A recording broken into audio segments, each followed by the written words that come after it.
تمام تعریفیں حمد اور ثنا اللہ تبارک و تعالی کے لیے۔ درود و سلام نبی اکرم نور مجسم شفیع معظم احمد مجتبیٰ جناب حضرت محمد مصطفیٰ صلی اللہ تعالی علیہ وسلم کی ذات والا صفات کے لیے حمد و صلات کے بعد مسلمان کا یہ عقیدہ ہے کہ ہمارا خالق اللہ ہے، ہمارا مالک اللہ، ہمارا رازق اللہ۔ جب یہ ساری چیزیں، ساری عطائیں، ساری نعمتیں اللہ کی ہیں تو پھر مسلمان کی ساری توجہ بھی اللہ ہی کی جانب ہونی چاہیے۔ اسے کوشش کرنی چاہیے کہ وہ ہر معاملے میں، ہر مسئلے میں، ہر پریشانی میں اپنی توجہ اپنے رب کریم کی جانب مبذول رکھے۔ انسان جب اپنے علم پر بھروسہ کرنے لگتا ہے یا اپنی عقل پر بھروسہ کرنے لگتا ہے یا اپنے تعلقات پر بھروسہ کرنے لگتا ہے یا اپنی دولت پر، مال پر، صحت پر، تو ایک بہت بڑے دھوکے کا شکار ہو جاتا ہے۔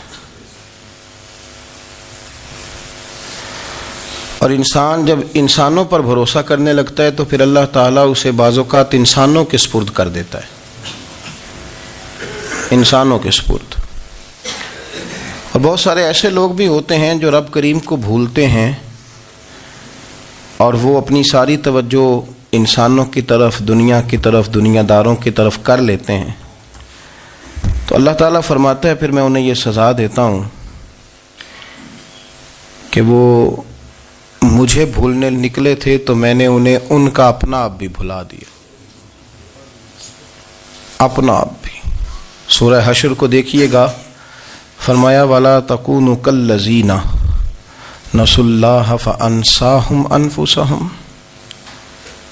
ان لوگوں کی طرح نہ ہو جانا جنہوں نے اللہ کو بھلا دیا تو اللہ نے پھر انہیں ان کا اپنا آپ بھی بھلا دیا، انہیں اپنی بھی ہوش نہیں رہی، وہ ایسے مسائل میں گھر گئے، وہ ایسی آزمائشوں میں الجھ گئے، وہ ایسی دنیا داری کے اندر الجھے کہ انہیں اپنا بھی پتہ نہ چلا۔ اب تو ڈھونڈتا پھرتا ہوں اے اقبال اپنے ہی آپ کو، اب تو ڈھونڈتا پھرتا ہوں اے اقبال اپنے آپ کو، آپ ہی گویا مسافر، آپ ہی منزل ہوں میں۔ جب انسان خدا فراموش ہوتا ہے تو خود فراموش ہو جاتا ہے۔ ہمارا بڑے زمانے سے تکیہ ہے، کبھی امریکہ پر، کبھی یورپ پر، کبھی برطانیہ پر، کبھی مالداروں پر، کبھی اسلحے والوں پر۔ اس کا نقصان یہ ہوا کہ اپنا کوئی وجود نہیں رہا، اپنا کوئی نظریہ نہیں رہا، اپنی کوئی سوچ نہیں رہی۔ ایسے محسوس ہوتا ہے کہ کوئی منشور نہیں، کوئی دستور نہیں، لگام منہ میں ہے اور اس کا سرا کسی کے ہاتھ میں ہے، وہ جدھر چاہتا ہے ہمیں گھما لیتا ہے۔ اللہ فرماتے ہیں یوں نہ ہو جانا کہ تم رب کو بھلا دو اور پھر تمہیں اپنا آپ بھی بھول جائے۔ اولئک ھم الفاسقون، فرمایا یہ وہ لوگ ہیں جو نافرمان ہیں اللہ کے، یہ نافرمان ہیں۔ جب یہ نظریہ بن گیا، جب یہ ذہن بن گیا کہ پیدا اللہ نے کیا ہے، دینا اللہ نے ہے، عطا کرنے والا اللہ ہے، نوازنے والا اللہ ہے، تو پھر ساری توجہ دنیا داروں کی طرف رکھنا، میں اللہ والوں کی طرف توجہ رکھنے کا قائل ہوں، میں وہ سمجھتا ہوں، ہم اس چیز کے قائل ہیں، لیکن وہ بھی کوئی آستانہ ہے کہ جہاں حق مرشد کا نعرہ تو بڑا لگے پر رب کا نام ہی نہ سننے کو ملے۔ یہ بھی کوئی بات ہوئی کہ جہاں یہ تو نعرہ زور سے لگے کہ جیوے جیوے مرشد جیوے، لیکن استغفار کا درس ہی نہ ملے۔ جہاں ہر وقت یہ بتایا جائے کہ یہاں آ گئے تو بچ گئے، کیسے بچیں گے؟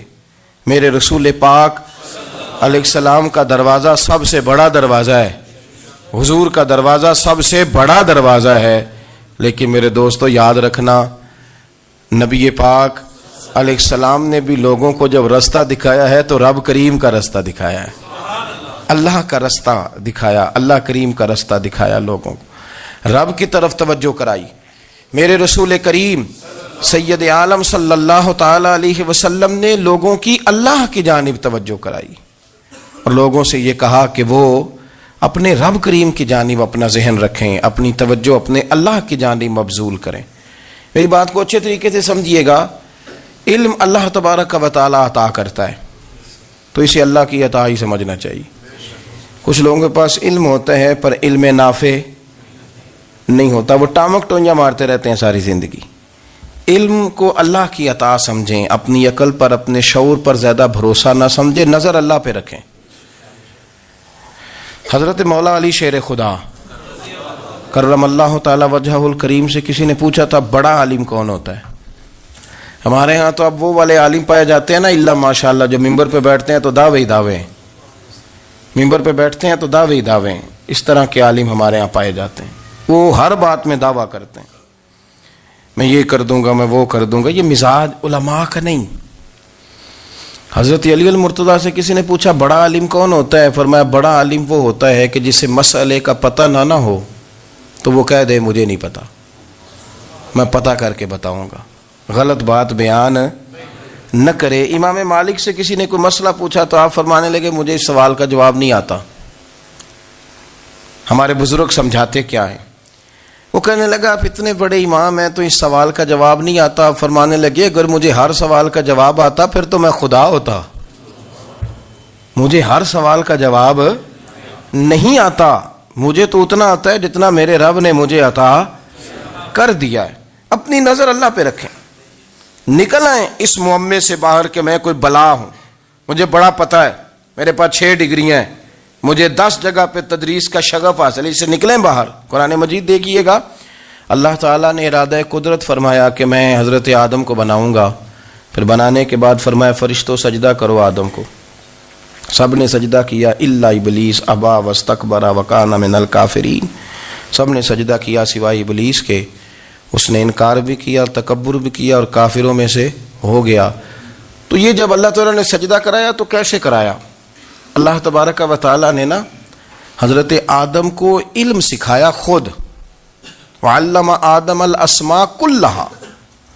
خود اللہ فرماتے ہیں کہ میں نے جناب آدم علیہ السلام کو تمام اشیاء کے نام سکھائے, سب اشیاء کے نام سکھائے. تو وہ چیزیں پھر میں نے نا, اللہ فرماتے ہیں میں نے فرشتوں پہ پیش کی, میں نے کہا کہ بتاؤ ان کے نام کیا ہے. تو فرشتوں نے جو جواب دیا وہ سمجھنے والا ہے.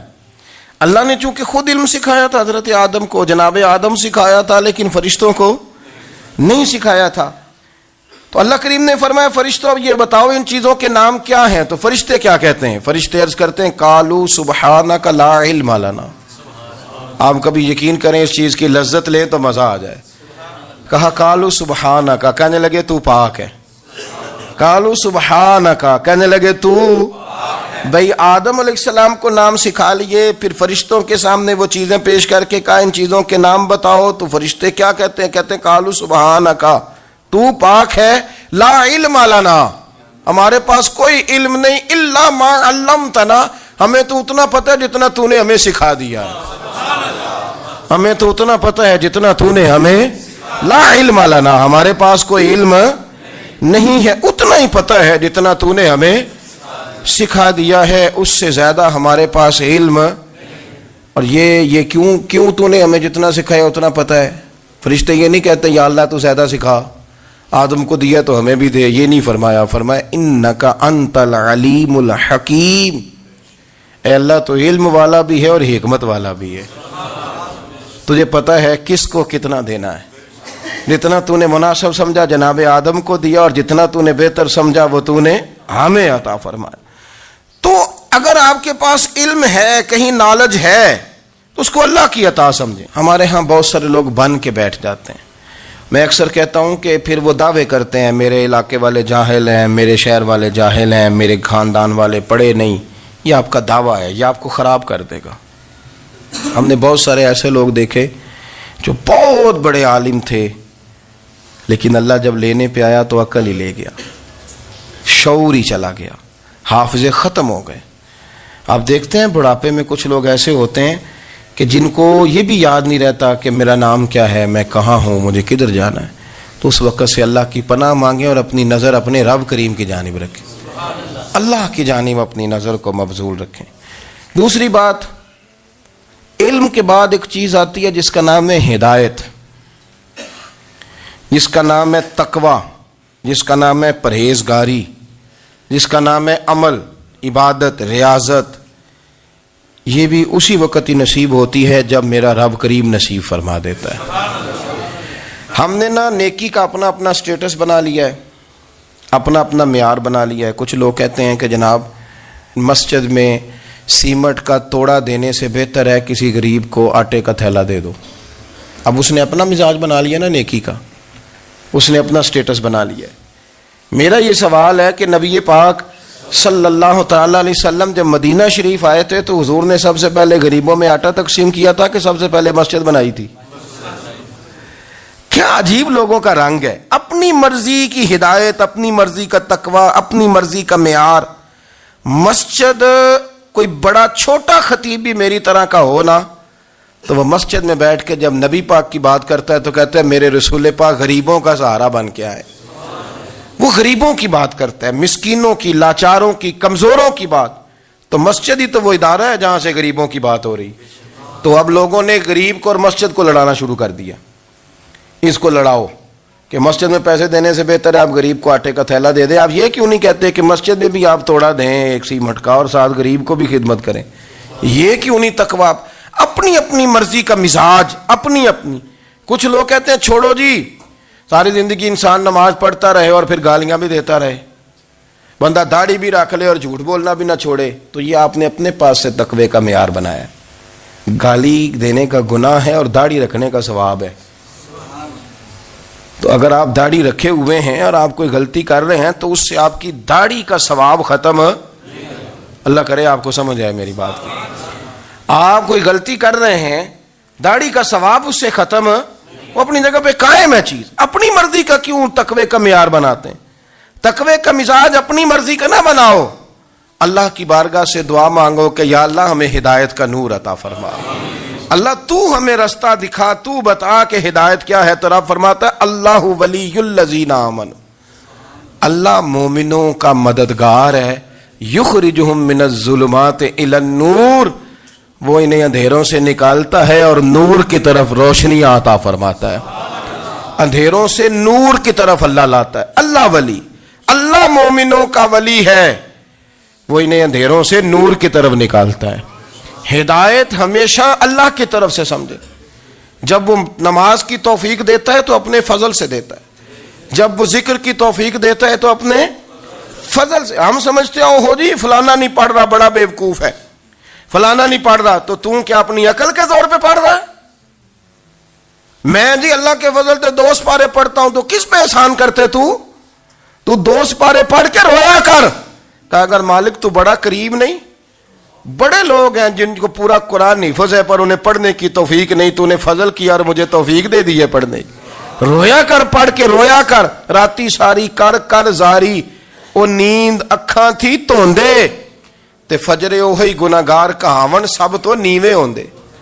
مہربانی کریں، ڈریں، نیکی کریں تو پھر ڈریں، پھر احساس پیدا کریں، پھر اپنے اندر وہ کمزوری لائیں کہ توبہ توبہ مجھے تو پتہ ہی نہیں، تو جانتا ہی نہیں۔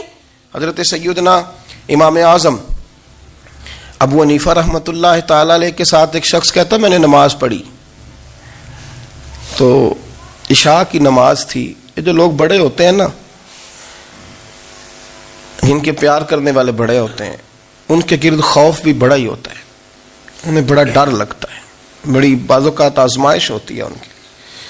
عشاء کی نماز کہتے پڑھی تو امام صاحب نے نا عشاء کی نماز میں تلاوت کی آیتیں فَمَن يَعْمَلْ مِثْقَالَ ذَرَّةٍ خَيْرًا يَرَهُ وَمَن يَعْمَلْ مِثْقَالَ ذَرَّةٍ شَرًّا يَرَهُ، فرمایا جو ذرہ برابر خیر کرے گا وہ بھی قیامت میں دیکھے گا، اور جو ذرہ برابر شر کرے گا وہ بھی قیامت میں اس شر کو دیکھے گا، اس کے سامنے آئے گا۔ تو وہ شخص کہتا ہے کہ سارے لوگ نماز پڑھ کے چلے گئے تو امام صاحب رحمۃ اللہ علیہ نے اپنی داڑھی پکڑی، رو رہے ہیں، کہتے ہیں وہ ذرہ برابر نیکی کا بدلہ دینے والے، وہ ذرہ برابر شر پہ سزا دینے والے میری سفید داڑھی کو دیکھ، مالک میرے ذرے ذرے سامنے نہ لانا، لوگ تو میری بڑی قدر کرتے ہیں دنیا، میں تو بڑا پہچانا جاتا ہوں، لوگ تو میری راہوں میں پھول لیے کھڑے ہوتے ہیں، مجھے بڑا نوازتے ہیں، قیامت میں رسوا نہ کر دینا، میرے لیے مشکل ہو جائے گی۔ وہ کہتے ہیں میں نے امام صاحب کا درد دیکھا، مجھے کوئی کام تھا تو میں چلا گیا، میں نے کہا کہ وہ اس وقت اللہ کے حضور حاضر ہیں تو میں دوبارہ آؤں گا۔ کہتے ہیں میں تہجد کا وقت آیا تو امام صاحب وہیں بیٹھے تھے، اور ان کی داڑیاں آنسوؤں سے بھری ہوئی تھی اور زور سے داڑھی پکڑی ہوئی، کہنے لگے مالک رسوا نہ کر دینا، قیامت میں رسوا نہ کر دینا۔ یار جو ہدایت یافتہ لوگ تھے وہ تو ڈرے ہوئے تھے، وہ تو سہمے ہوئے تھے، وہ تو کہتے تھے یہ اس کا فضل نہیں، اس نے بلا لیا، یہ اس کا کرم نہیں۔ حضرت باعزید بستامی کسی کافر کو دیکھتے تو رو پڑتے، کہتے مالک تو کتنا قریب ہے، یہ بے ایمان رہ گیا، تو نے اپنے فضل سے مجھے اپنے نبی کا غلام بنا لیا۔ وہ رو پڑتے۔ یہاں تو لوگوں کا دعویٰ ہی بڑا ہے۔ نمازی اللہ خیر فرمائے وہ تو دوسروں کو گھورتا ہے، وہ کہتا ہے جنت کا میں مالک ہوں، کنجیاں میرے پاس ہیں، میں کسی اور کو گھسنے نہیں دوں گا۔ اور اگر 2-3 حج کر لے تو پھر تو وہ کہتا ہے کہ اب میرے سے پوچھ کے لوگ جنت میں جائیں گے معاذ اللہ۔ اور اگر وہ 2 4 5 7 دفعہ کوئی نفل پڑھ لے تو پھر وہ کہتا ہے چھوڑیں جی سارے لوگ بے عمل ہیں، میں اکیلا نیک ہوں۔ نہ ایسا کریں، اپنی توجہ اپنے رب پہ رکھیں، اپنی توجہ اپنے معین الملت والدین، عطا رسول، ہند الولی، غریب نواز، خواجہ معین الدین چشتی، حضرت خواجہ اجمیر، شاہ اجمیر، والی ہندوستان۔ آخری عمر میں نا سارا دن روتے گزر جاتا، ساری رات روتے گزر جاتے، ذرا سی کوئی بات کرتا تو رو پڑتے، آنکھیں آنسوؤں سے بھری رہتی۔ کئی دفعہ اپنے بھی پریشان ہو جاتے ہیں نا کہ یار تو ایک بات کی جان ہی نہیں چھوڑ رہا۔ تو خواجہ قطب الدین صاحب بختیار کاکی سے لوگوں نے کہا کہ آپ مرشد سے بات کریں، اتنا بھی تو نہیں نہ رونا چاہیے، ہر وقت اس کے آنسو کی کریے، عاشق دا کام ہی رونا تونا تے بنا رویوں نہیں منظوری۔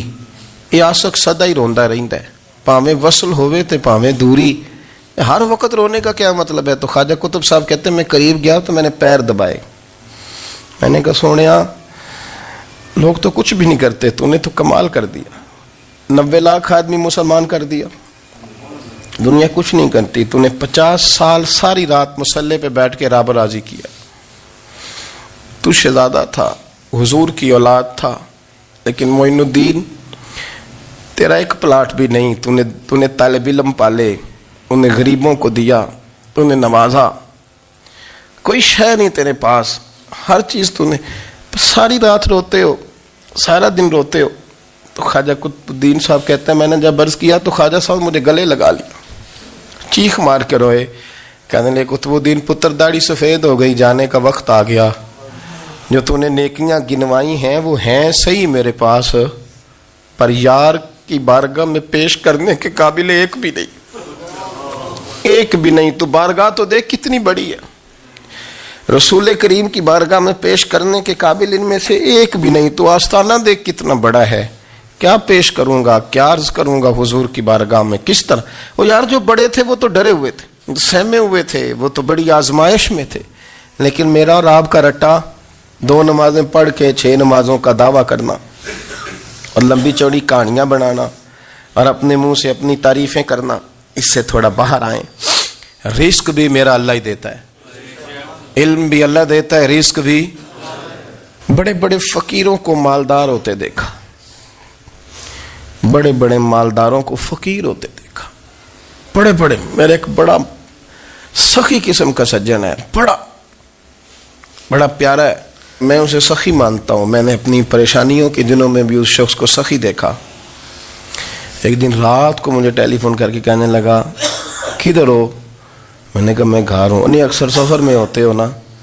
میں نے کہا طبیعت کیسی ہے؟ ٹھیک ہے، بس حال چال پوچھنا تھا۔ میں نے سمجھائی، میں نے کہا یار یہ کوئی مسئلہ ہے، ورنہ رات کے 2 بجے کوئی حال پوچھنے کو فون تو نہیں نہ کرتا، کوئی مطلب ایسا تو مسئلہ نہیں نا۔ تو میں نے بیک کال کی، میں نے کہا یار میری بات سن، مسئلہ کیا؟ کہ نہیں کچھ نہیں دل کر رہا تھا۔ میں نے کہا میری گل سن، رہے ہیں اسی 4-5 سال کٹھے، میں تین جاننا، اصل بات کر۔